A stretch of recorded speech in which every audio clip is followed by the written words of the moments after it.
Hi, everybody. So, after battling this for, I want to say now, it's close to 7 months, I finally feel like I'm headed in the right direction. And that didn't happen overnight. In the first post that I shared with you all, I had mentioned that I wasn't feeling heard by my first doctor. So, when I was in the hospital, I was connected to an infectious disease doctor that was there, and I followed up with her. And I was begging. I was begging not only to change medications because I was seeing side effects that were not, there were painful side effects, such as blurred vision, as well as, which was, I later found out my spinal fluid was pretty much being inflamed, expanding, and causing the blurred vision. So I had to use glasses for a very short period of time. As soon as I was off the medication, voila, my vision was fine. But it was a long road. I had these incredibly painful rashes that seemed like burns. And it was just awful. And I really did beg, this was not okay. Like something's wrong. And I was still kept on medication for almost 2 months. And I wasn't advocating for myself as I should. It wasn't until I started becoming a little more vulnerable with sharing out my story with people around me. And I was having other people push on me to advocate and change doctors. And I didn't even know where to go or who to get a second opinion from that would be appropriate. But I knew I had to do something when the last words of that doctor was, I think we need to do a debridement, pretty much remove your breasts. And that right there, when I hung up, I was in total shock. Like, this was an over the phone conversation with this doctor after she had reviewed my MRI results. I had an MRI done in May. And so she reviewed the results and was like, hey, we just have to go in and just remove everything. Whew. That was not easy to hear. Now, I know it's something commonly done, obviously, especially with cancer patients, to have a double mastectomy, but I just felt that was way too aggressive with my situation, especially that we haven't tried everything else. We hadn't tried aggressive antibiotics through a PICC line, through the intravenous, which I'll share more about.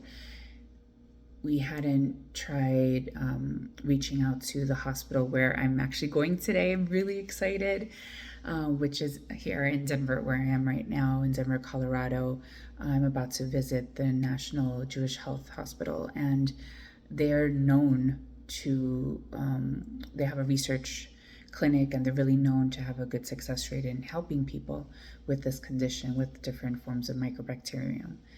And so here I am at the mercy of this doctor, not knowing that she doesn't have experience in this. And it dawned on me, these doctors are human, right? So they don't know everything. They know what's in their textbooks, what they read off of their iPad app or whatever, consulting with other doctors. But the reality is they don't know everything, right? So I decided at that point, after that conversation, that was kind of like the last straw. I was like, I need to do something. And voila, it was kind of answered. And through this journey, a lot of my questions or things I should do or paths I should take has been answered, which has been such a beautiful thing. So after that call, I was like, I don't know what to do.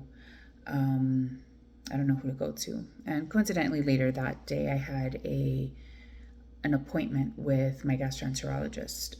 Because of all the antibiotics, my stomach was so swollen. I really looked like I was probably about 5 months plus pregnant.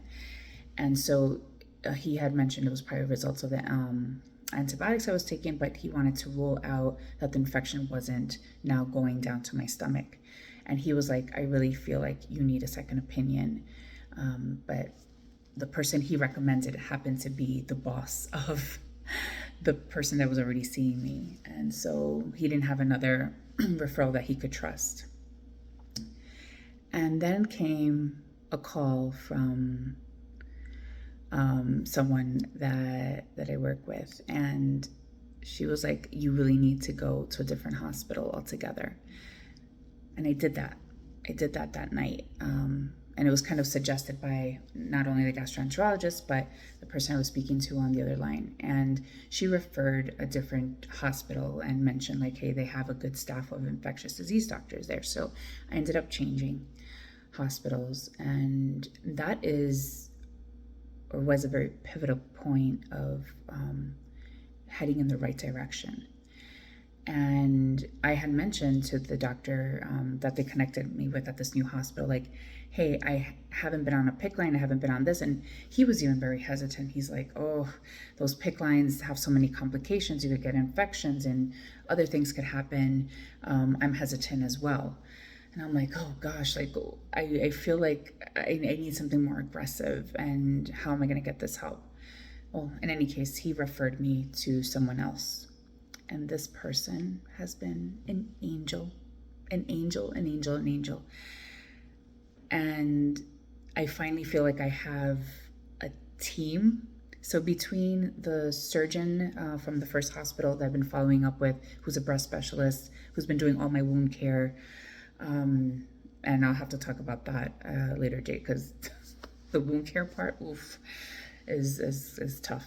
But the person I've been with now, my new infectious disease doctor, Dr. Klarsfeld, who's been like so fantastic. She's been a honest, like, heaven sent.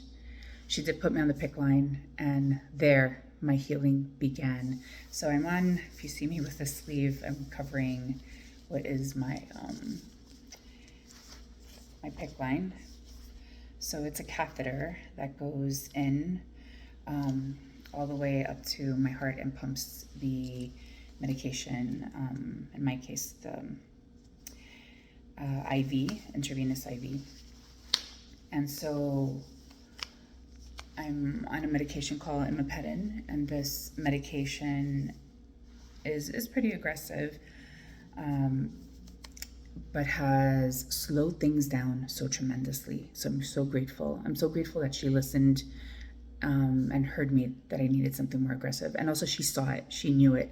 And she knew it on a personal level that she shared for me, which, for those that know me, I love my best friends. I love my friends. I love my friends in general, but my best friends are like the family that I feel like God has put in place just to make this journey of life something just more magnificent. I really, really love my best friend. So when she mentioned to me, she goes, I've never treated somebody with your condition. However, my best friend had your condition, and I'm going to see you through the journey like I saw her through her journey. I'm going to be with you. We're on the same team.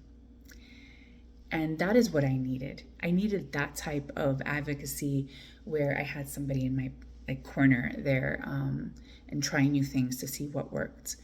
And so thankfully through that journey, I've also been able to connect with the hospital, which is not easy. She was even shocked, and the surgeon, she was like, hey, how'd you get into this hospital? It's not easy.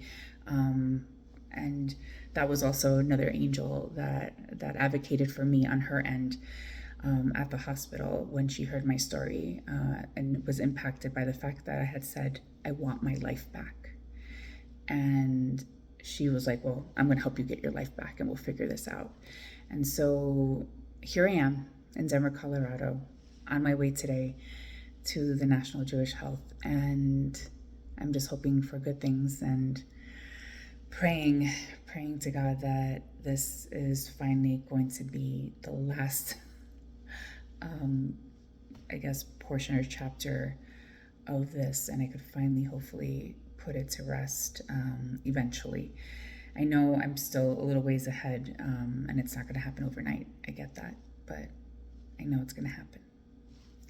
So, bye everybody for now. Remember, advocate for yourself. Listen to yourself.